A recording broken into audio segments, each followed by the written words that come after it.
அஸ்ஸலாமு அலைக்கும். எல்லாத்துக்கும் வணக்கம். இன்றைக்கி நான் கருவேப்பிலை துவையல் அரைக்க போகிறேன். அதனால் கொஞ்சம் பாருங்கள், ஒரு கைப்பிடி அளவுக்கு கருவேப்பிலை வதங்கி போச்சு. அதனால் கழுவி எடுத்து வச்சுருக்கேன். அதுக்கு கொஞ்சோண்டு புளி, ஒரு சின்ன பெருங்காயத்துண்டு, கட்டி பெருங்காயத்தில் கொஞ்சம் உடச்சி வச்சுருக்கிறேன். இது சின்ன இஞ்சி துண்டு, ஒரு 4 பல் பூண்டு, ஒரு வெங்காயம் எடுத்து வச்சுருக்கிறேன்.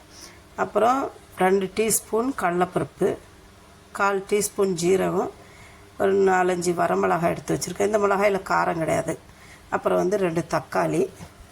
இதெல்லாம் வதக்கிறதுக்கு நல்லெண்ணெய். வாங்க இனி இந்த சட்னி செய்கிறத காமிக்கிறேன் எப்படி செய்யணுன்னு. நான் நல்லெண்ணெய் விட்டு அந்த கடலைப்பருப்பு, வரமிளகாய், பெருங்காயம் இதெல்லாம் போடுறப்போ நான் ரெக்கார்டிங் ஆகலை. இப்போ தான் ரெக்கார்டிங்கில் போட்டிருக்குறேன். பாருங்கள், எல்லாம் நல்லா நல்லெண்ணெயிலே வதக்கி எடுக்கணும்.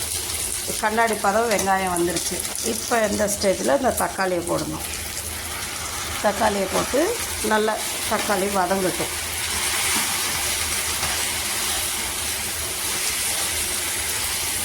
சூப்பராக இருக்கும். தேவையான அளவு உப்பு, அவ்வளோதாங்க. இனி என்ன, நல்லா வெங்காயம் தக்காளி எல்லாமே நல்லா வதங்கிருச்சு. இனி மிக்சியில் அரைக்கிறவங்க அரைக்கலாம், அம்மிக்குள்ளே இருக்கிறவங்க அரைச்சி எடுக்கலாம். சூப்பராக இருக்கும். இட்லி தோசை கூடலாம் வச்சு சாப்பிட செம்மையாக இருக்கும். இங்கே பாருங்கள், சட்னி ரெடி ஆகிடுச்சு. இட்லி சுட சுட இருக்குது. இங்கே கட்டஞ்சாயாக வச்சுருக்கேன். வாங்க சாப்பிட்லாம். இந்த சட்னி நீங்கள் ட்ரை பண்ணி பாருங்களேன், செம்ம டேஸ்ட்டாக இருக்கும். இட்லி தோசை கூடலாம் வச்சு சாப்பிட, பூரி, தயிர் சாதம் இது கூடலாம் வச்சு சாப்பிட்டா செம்மையாக இருக்கும். பிடிச்சிருந்தா ஷேர் பண்ணுங்கள், சப்ஸ்கிரைப் பண்ணுங்கள், மறந்துடாதீங்க. உங்கள் சேனல் மிக்சிங் சேனல் கமெண்ட் பண்ணுங்கள். வாங்க சாப்பிட்லாம். சூப்பராக இருக்கும்.